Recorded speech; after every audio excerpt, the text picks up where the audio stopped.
Salmo 34, versículo 1, todos acharam? Amém? Diz assim a palavra de Deus: bendirei o Senhor em todo o tempo, o seu louvor estará sempre nos meus lábios. Irmãos, que coisa linda! Um salmo de Davi, uma frase de Davi, e eu analisei esse texto de uma forma pormenorizada esses dias, e o que chamou-me bastante a atenção, que é um texto bastante recitado no período de louvor, quando nós estamos adorando a Deus, quando nós estamos bendizendo ao Senhor, quando nós estamos exaltando o seu santo nome. Mas nós será que paramos já para refletir a respeito desse texto de Davi? Esse versículo curto, mas de uma profundidade, de um compromisso com Deus, de uma responsabilidade enorme. Ele diz: eu vou bendizer o Senhor em todo o tempo. Ou seja, não existe um tempo bom ou ruim pelo qual eu deixe de bendizer o nome de Deus.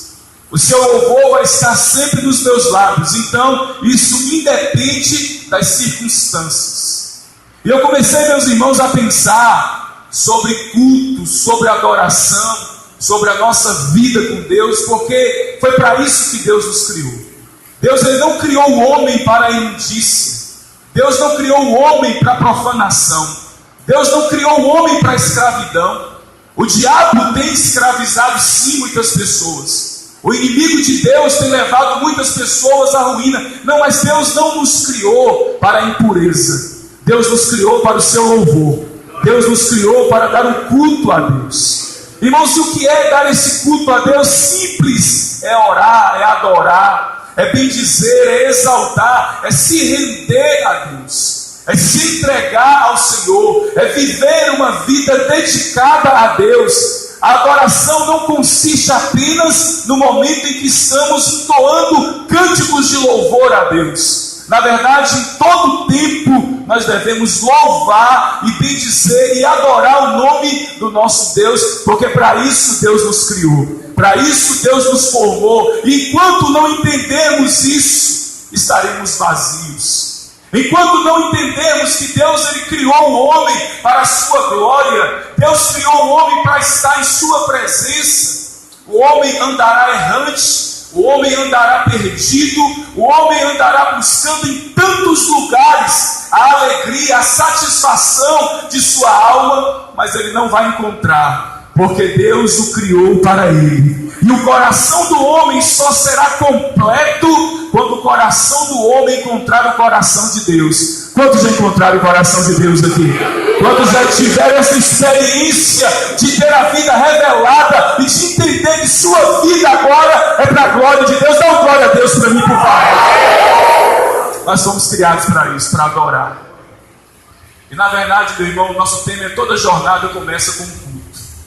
Na verdade, tudo que nós formos fazer na vida, tudo que nós formos dedicar na vida, deveria começar com um culto. Quando em Êxodo 3, Deus vai chamar Moisés, antes de chamar, Deus apresenta-se a Moisés, e Moisés precisa oferecer um culto a Deus. Quando Moisés vê aquela sarça ardente pegando fogo, e ele fica curioso porque o arbusto não queima, diz que Moisés se aproxima para ver. Deus diz: tira a sandália dos teus pés, porque o lugar onde você está é terra santa, porque o Senhor está neste lugar. E Moisés, com muita reverência e temor, ele se prostra diante de Deus. Quando no chamamento de Isaías, no capítulo 6, do profeta Isaías, irmãos, eu comecei a ver esse capítulo de uma forma tão tremenda, tão diferente. Eu comecei como é que é um culto no céu. E eu comecei a contemplar como é que deve ser um culto. Como Deus, ele é cultuado e como nós precisamos cultuá-lo também. Como nós precisamos nos apresentar. O texto de Isaías capítulo 6 começa assim: no ano da morte do rei Uzias. Ou seja, no culto é preciso que morra o homem, é preciso que o homem perca, é preciso que o homem caia, é preciso que a nossa carne retroceda, é preciso que caia por terra o orgulho, é preciso que caia por terra a vida carnal do homem. Eles ouviram o Senhor assentado no alto e sublime trono. Então o culto é para ser Deus entronizado em meio ao louvor e adoração da sua igreja. Deus, ele está sempre em entronizado, estará sempre entronizado, e na nossa vida, e na nossa igreja, no nosso culto, Ele precisa estar sempre no centro, adorado sempre nas nossas canções, na nossa adoração, na nossa maneira de cultuar. Ele precisa estar sempre entronizado. E a Bíblia diz que as abas das suas vestes enchiam o templo. Irmãos, um culto verdadeiro, Deus enche o lugar onde Ele está sendo adorado. Diz que serafins estavam por cima dele. Eles tinham 6 asas. Com 2 voavam, com 2 escondiam os pés, e com 2 escondiam o rosto. E eles começavam a adorar a santidade de Deus, dizendo: Santo, Santo, Santo é o Senhor dos exércitos. Toda a terra está cheia da sua glória. Culto verdadeiro tem exaltação da santidade de Deus. A Bíblia diz que as bases do limiar se moveram. Irmãos, onde Deus está, alguma coisa tem que se mover. A pedra do coração do homem é movida. Deus tira o orgulho do homem. Deus destroniza o homem. Deus estabelece a sua glória no nosso coração. E a Bíblia diz que há um reconhecimento da condição humana. Isaías diz: ai de mim que eu estou perdido. Eu sou um homem de lábios impuros. Toda vez que Deus é entronizado, que Deus se apresenta em um lugar, nós nos sentimos desse tamanho. E nós reconhecemos quanto Ele é grande. E Isaías disse: os meus olhos viram o Rei, o Senhor dos exércitos.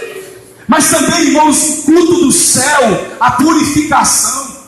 Um anjo pega uma brasa com uma tenaz e toca nos lábios de Isaías e diz: purificados são os teus pecados, e culto a salvação também. Onde Deus está, o novo acontece.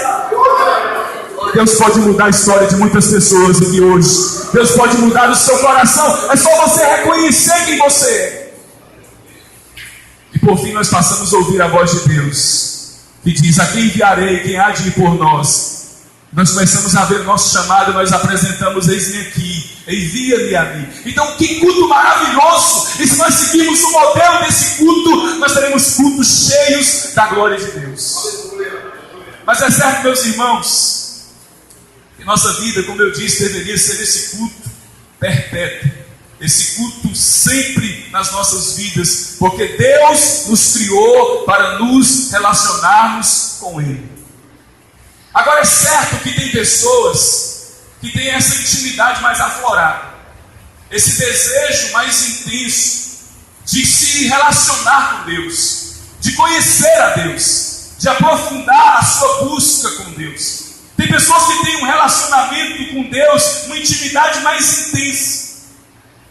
E eu fiquei pensando em algo: isso pode acontecer com ímpios e justos, com pessoas crentes e descrentes. Sempre que acontece alguma coisa boa nas nossas vidas, alguns comemoram de uma forma diferente.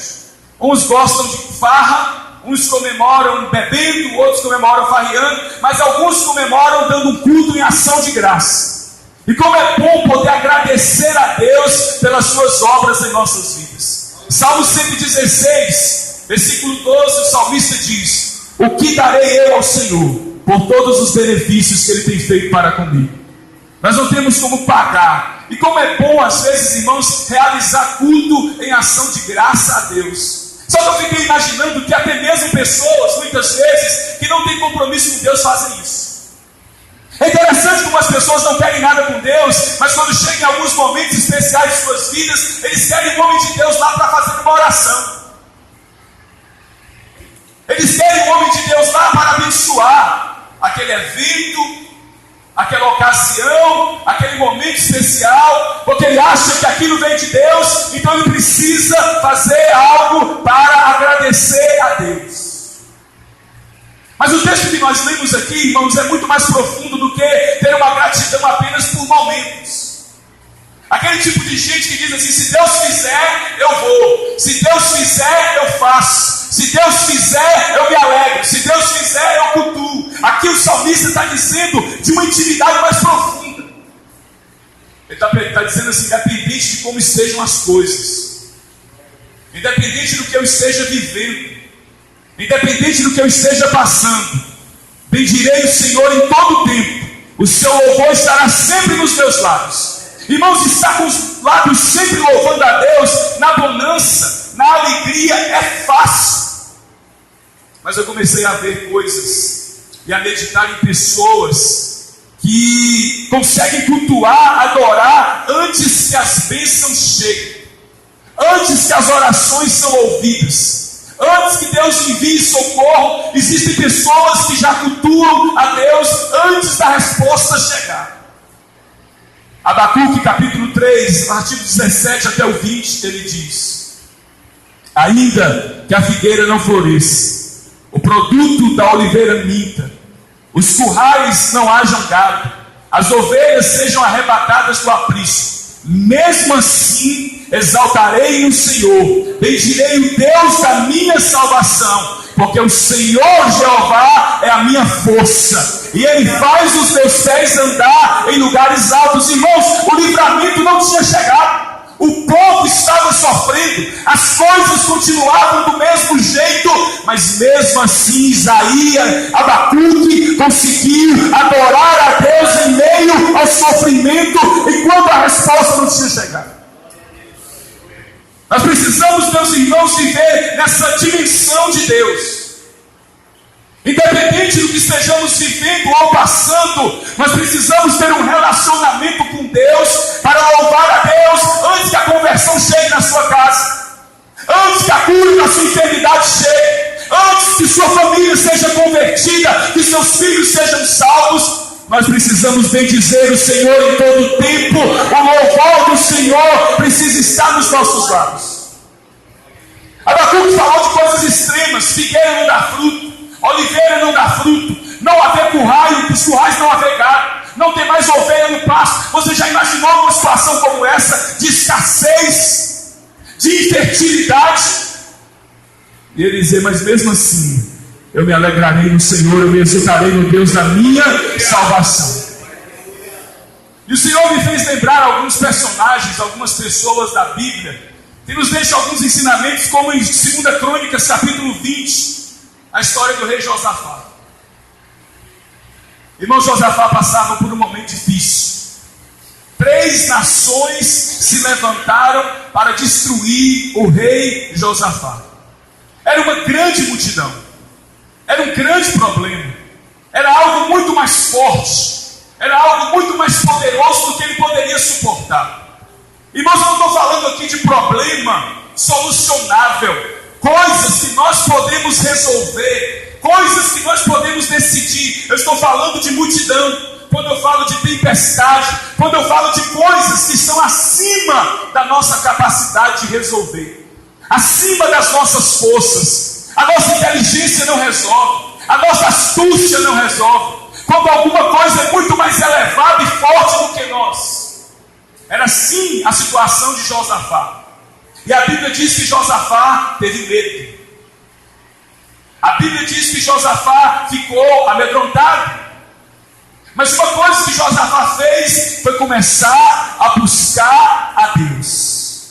Irmãos, se você que tem a curiosidade de ler 2 Crônicas 20, você vai perceber que a oração de Josafá não é uma oração de medo, não é uma oração de barganha, é um culto a Deus. Ele começa a dizer: Senhor, acaso o Senhor não é Deus nos céus e na terra?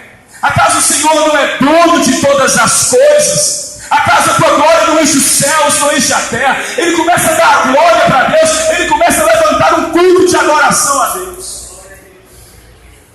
Seria muito normal se Josafá entrasse na presença de Deus já pedindo: Senhor, tu sabes a situação que nós estamos enfrentando aqui, tu sabes o que eu estou passando e como eu estou sofrendo. Senhor, entra com providência. Não, ele começa adorando a Deus, cultuando a Deus. Ele traz Deus para a dimensão da batalha, ele entra na dimensão espiritual, ele consegue entrar no coração de Deus. Nós precisamos entender, irmão, como a oração, a adoração, ela é poderosa para trazer Deus para a nossa casa, para a nossa batalha. Se nós aprendêssemos como cultuar a Deus, é importante, ao invés de ficarmos questionando, murmurando. E ele começa a adorar o Senhor. E a Bíblia diz, irmãos, que Deus falou no meio daquele povo. Eles começaram a levantar a voz em adoração. Não era música não, viu? Porque às vezes a gente confunde muito, achando que a adoração está relacionada só aos louvores. Não, ele começou a adorar a Deus com palavras. Ele começou a entronizar, engrandecer a Deus. E diz que de repente o Espírito de Deus veio sobre Jaziel no meio da congregação. E Deus falou ali no meio daquele culto e disse: eita, não perturbeis o vosso espírito, porque nessa peleja não tereis que pelejar. O Senhor pelejará por vós e vós nos calareis. Ficais quietos, parados e vejam o livramento. Talvez respostas que não veríamos em outro tipo de oração. Quando nós adoramos, nós atraímos a presença de Deus para a nossa vida. Nós ouvimos a voz de Deus. E Josafá começa a adorar, começa a louvar. E quando ele se prepara para a batalha, irmãos, uma multidão estava acampada contra Josafá.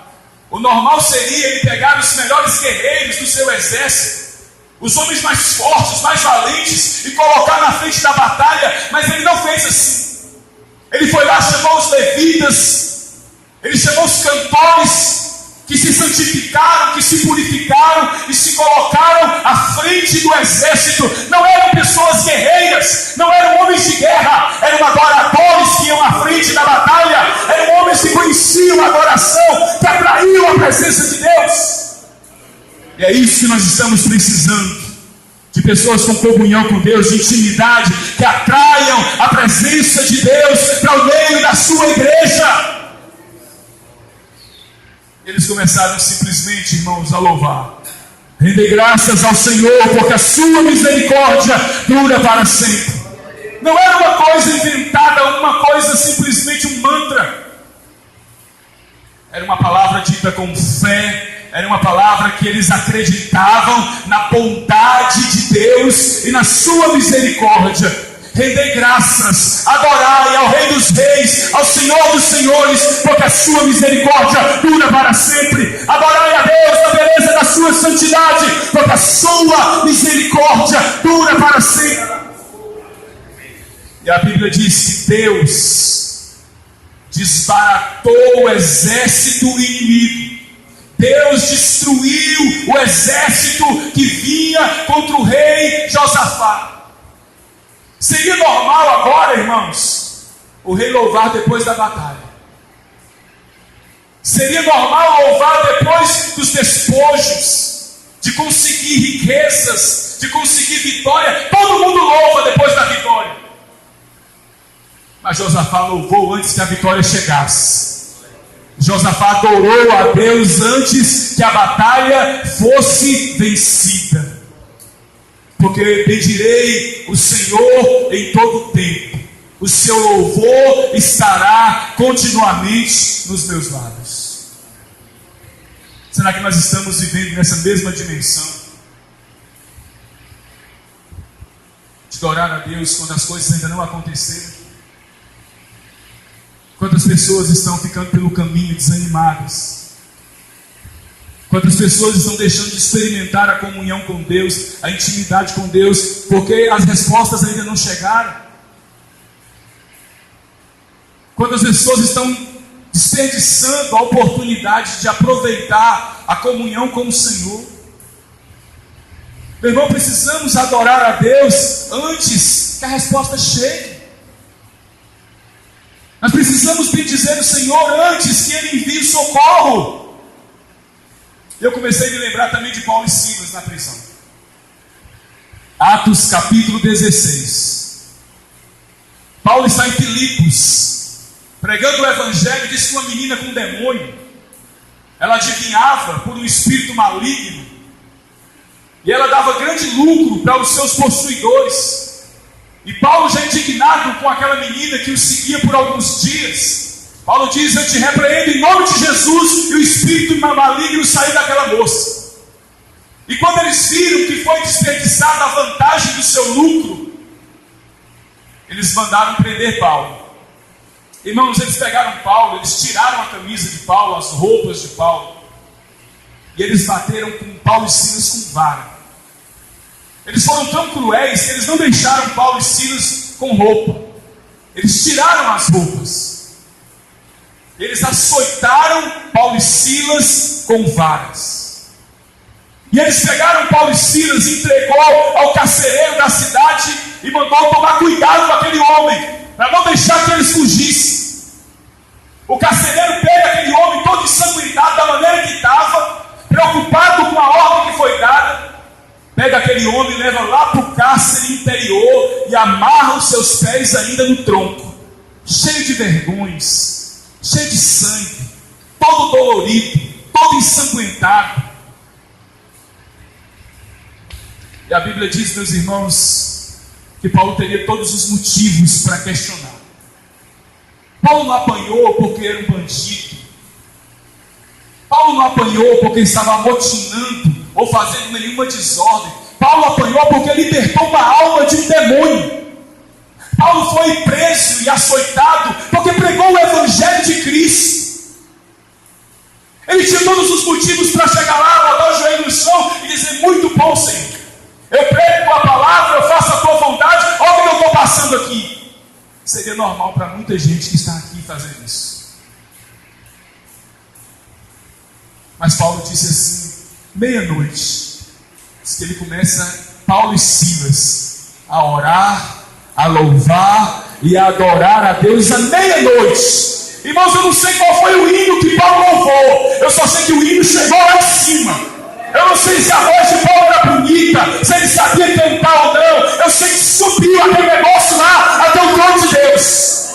O negócio começou a mover no mundo espiritual. E Paulo não esperou Deus mandar um terremoto para cantar. Ele cantou antes do terremoto chegar. E de repente Deus sacudiu a estrutura do cárcere e abriu as portas do cárcere.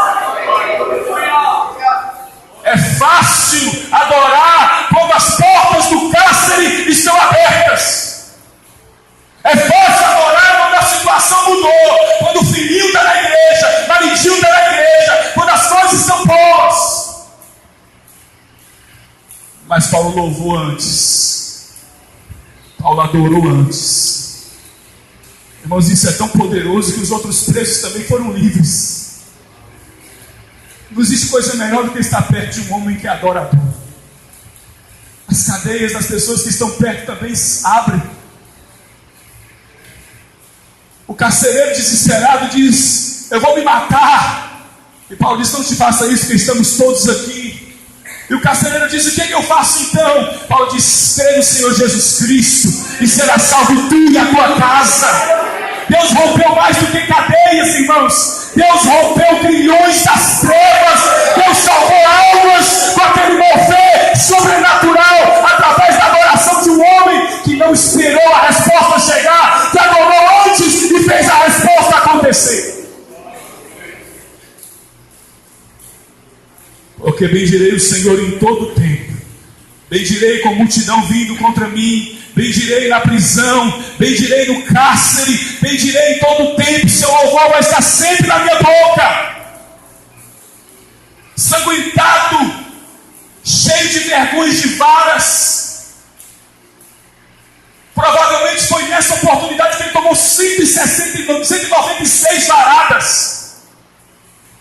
Ele estava a ponto de morrer, ele estava com feridas abertas, talvez com órgãos expostos. Mas ele tem coragem de meia-noite começar a adorar a Deus, começar a cantar louvores. Irmãos, nós precisamos pedir a Deus essa comunhão, essa intimidade de parar, de levantar meia-noite para queixar, para murmurar, mas para bendizer e adorar o Senhor. E eu sei que Deus vai quebrar as cadeias, as correntes. Deus vai libertar a tua alma, a tua casa, a tua família. E eu me lembrei também, irmãos, de Bartimeu. Lucas 18, do 35 ao 43. Parece até estranho, né? Você me dizer assim: Bartimeu, pastor, Bartimeu. Um cego mendigo, pastor, sim, um cego mendigo. Eu comecei a ver na vida desse homem algo que eu nunca tinha visto antes. Um homem fisicamente cego, Um homem pobre e mendigo que estava à beira do caminho mendigando. Já vi tantas mensagens, já preguei de tantas maneiras. E só esses dias meditando e adorando e pedindo a Deus para abrir esses olhos aqui, é que Deus está me mostrando coisas diferentes na vida de Bartimeu. Irmãos, quando Bartimeu ouve um barulho da multidão, porque ele era cego e não podia ver, ele tinha que ouvir. E nós temos que fazer e usar todos os recursos que temos para nos aproximar de Jesus. Se você é cego, pelo menos escute o que eu estou dizendo. Se você não consegue entender a palavra, você não tem profundidade para cavar as pepitas de ouro da Bíblia, escuta pelo menos o que eu estou falando. Bartimeu, ele fala algo que muitos não sabiam, nem mesmo que andavam com Cristo. Quando Bartimeu, ele diz assim: Jesus, filho de Davi, tem misericórdia de mim. Irmãos, isso é muito mais profundo do que você e eu imaginamos. Bartimeu está respondendo uma pergunta de Jesus, lá de Mateus 16. Quando Jesus pergunta assim: quem diz o povo que eu sou? E que os discípulos dizem: olha, o povo diz que isso é João Batista, Elias, algum dos profetas. Mas vocês, quem diz que eu sou? Meus discípulos, quem vocês dizem? E Pedro diz: tu és o Cristo, Filho do Deus vivo. E Jesus diz: bem-aventuradas tu, Simão Bar-Jonas, não foi nem sangue nem carne quem te revelou, mas meu Pai que está no céu. Então quando Bartimeu, ele diz Jesus, filho de Davi, era uma profecia messiânica. Ele está dizendo: Jesus, o Messias, o Cristo, o ungido, filho de Deus vivo, o verbo encarnado, rosa de Sarão, alfa, ômega, maravilhoso conselheiro, Deus forte, Pai da eternidade, príncipe da paz, raiz de Davi, tem misericórdia de mim. Ele era cego, mas enxergava mais do que muitos discípulos. Não era tão simples apenas Jesus, filho de Davi. Ele estava chamando Jesus pelo seu nome messiânico. Ele estava dizendo: tu és o alfa, tu és o ômega, tu és o princípio, tu és o fim, tu és aquele que é, que era, que há de vir, tu és o Todo-Poderoso. Tu és o verbo que se fez carne e habitou entre nós. Tu és o lírio dos vales, a resplandecente estrela da manhã. Tu és o Emanuel, o Deus conosco. Tu és o pão vivo que desceu do céu. Tu és a água da vida. Vocês estão entendendo, irmãos? Então ele adora antes. E quando eu adoro, não tem barreira de multidão para me impedir. Jesus escuta a voz de um adorador. Jesus manda trazer. Nós precisamos aprender a entrar nessa dimensão, assim como Jó também vivia. Talvez seja um dos exemplos mais clássicos da Bíblia Sagrada. Todos conhecem a história de Jó. Em um dia, Jó perdeu todo o seu rebanho. Jó não era pobre não, viu? Jó tinha muito gado, muito camelo, muita cabra, muita jumenta. Ele diz que no mesmo dia Jó perdeu 10 filhos. Irmão, sepultar um filho é duro. Imagine você sepultar 10 no mesmo dia. Imagine se aí você que é pai, se coloca no lugar de Jó, um velório de 10 filhos no mesmo dia. E por fim, ele perde a própria saúde. Jó é tomado de tumores malignos dos pés à cabeça. O hálito de Jó fedia, seu corpo fedia. Quando os amigos de Jó viram Jó, eles ficaram 7 dias calados, sem conseguir falar nada. A mulher de Jó, tão desesperada, coitada, que disse: amaldiçoa teu Deus e morre, Jó. Os amigos de Jó tentando entender que iam acusar de algum pecado. Mas no capítulo 1, versículo 19, 20 e 21, diz que Jó se levantou, rasgou o seu manto, raspou a cabeça, lançou-se por terra e adorou. E Jó disse: nu eu saí do ventre da minha mãe, e nu eu voltarei para lá. Deus deu, Deus tomou, mas louvado seja o nome de Deus.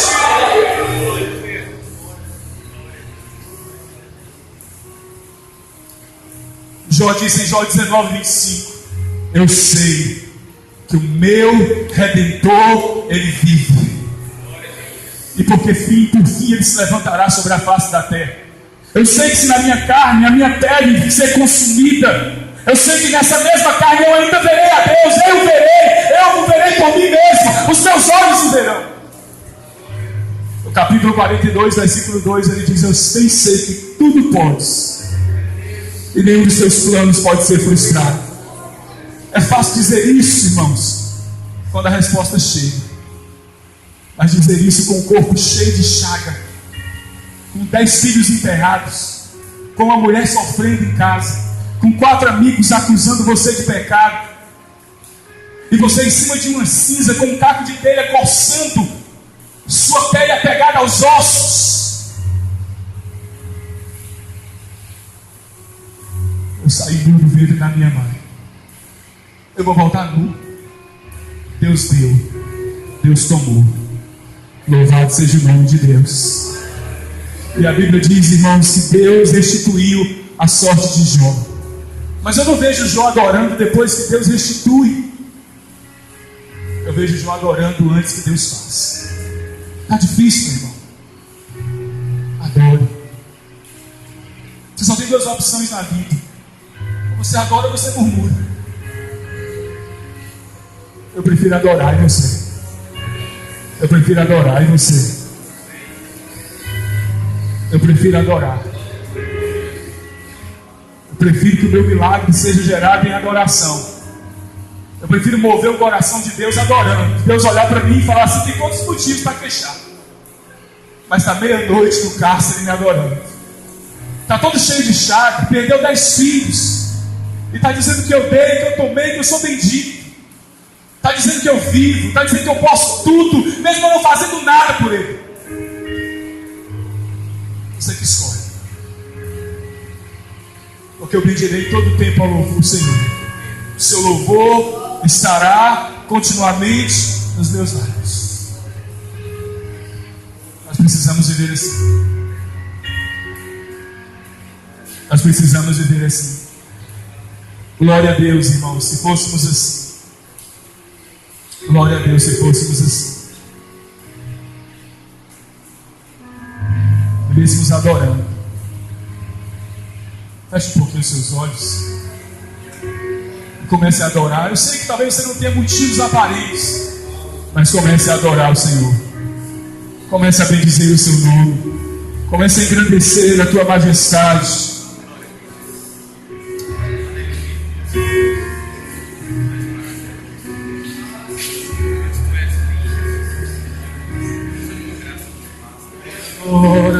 Na hora da dor, um dia haverá um milagre acontecer. Deus não resiste ao coração adorador.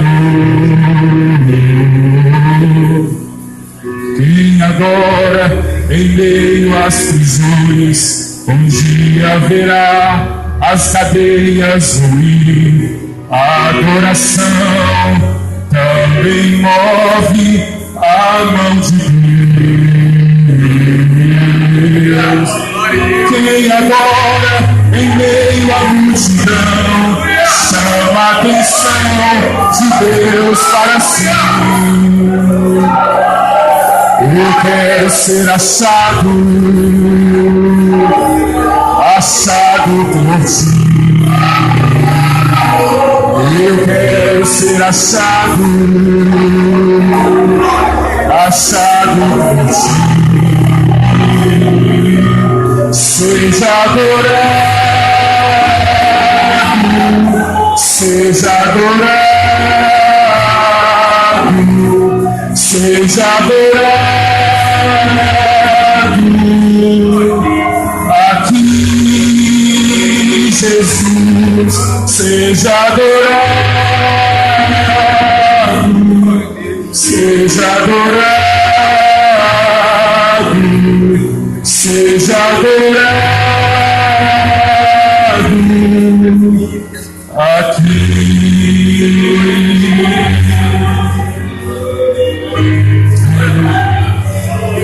Seja adorado, Senhor.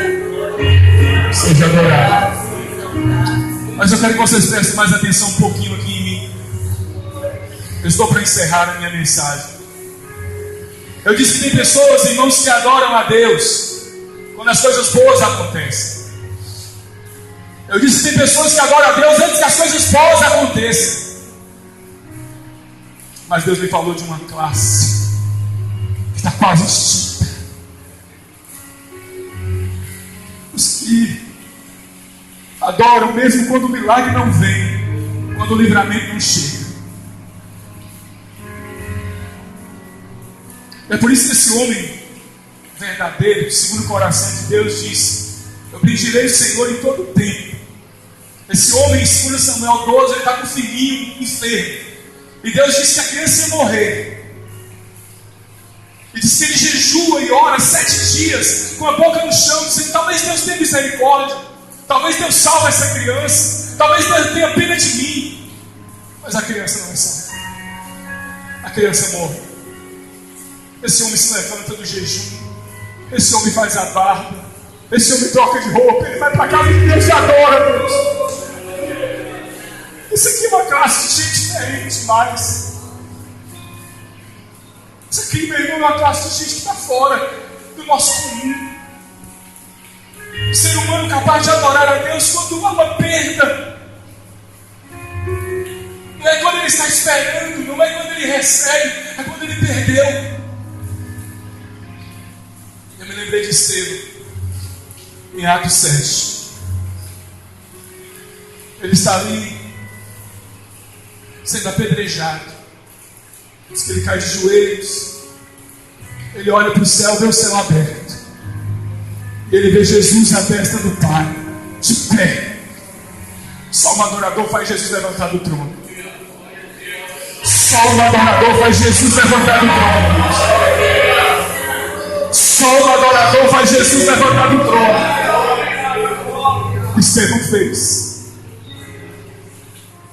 E ele expirando ali, morrendo, ele olha para o céu, adora e diz: Senhor Jesus, recebe o meu espírito. Senhor Jesus, perdoa essas pessoas que estão me matando. Eles não sabem o que estão fazendo. Eu me lembrei, irmãos, de Policarpo de Esmirna, um velho pastor de 84 anos, que estava sendo queimado vivo. E quando ela acendeu a fogueira, ele começou a orar. Ele disse: Deus, eu te dou graças por o Senhor ter me achado digno nesse momento, morrer pelo Senhor, porque eles estão me matando agora, mas daqui a pouco meu espírito estará contigo na eternidade. Eu me lembrei da história da igreja, dos nossos irmãos no Coliseu. Eles eram levados para o Coliseu, eram soldados leões famintos. Os leões começavam a comer os nossos irmãos. E disse que eles cantavam. Eu não sei o que eles cantavam, talvez seja um refrão. Seja adorado, seja adorado, seja adorado. Aqui, Jesus, seja adorado, seja adorado, seja adorado. Aqui. Você já imaginou o leão arrancando um braço e eles louvando? O leão arrancando a parte do seu rosto e eles, com o último suspiro, vem dizendo, e diz a história secular, que as pessoas que estavam ali para vê-los morrer, eles começaram a chorar e se converter ali no Coliseu. Eles começaram a ver a fé daquelas pessoas, eles começavam a se entregar a Cristo ali. Talvez, irmãos, nós não encontramos mais pessoas assim. Esses dias em que as pessoas abandonam a Deus por tudo. Esses dias em que as pessoas se afastam de Deus por qualquer coisa. Deus tem encontrado em nós pessoas assim.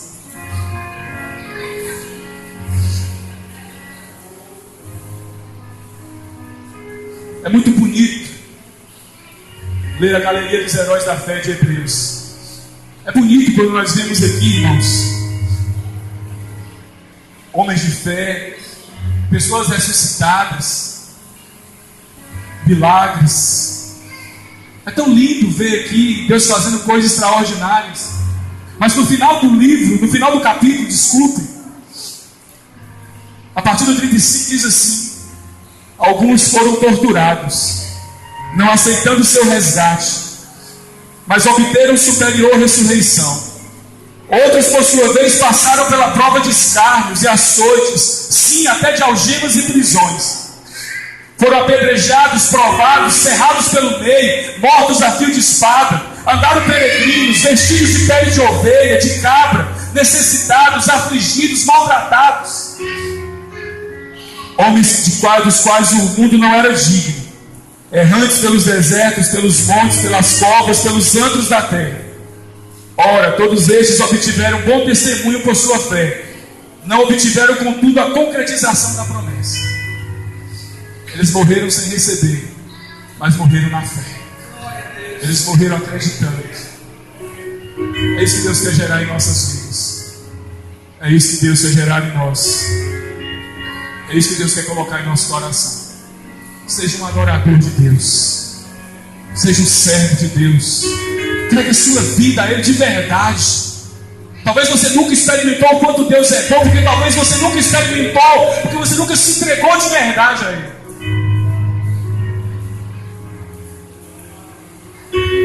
Vamos colocar de pé.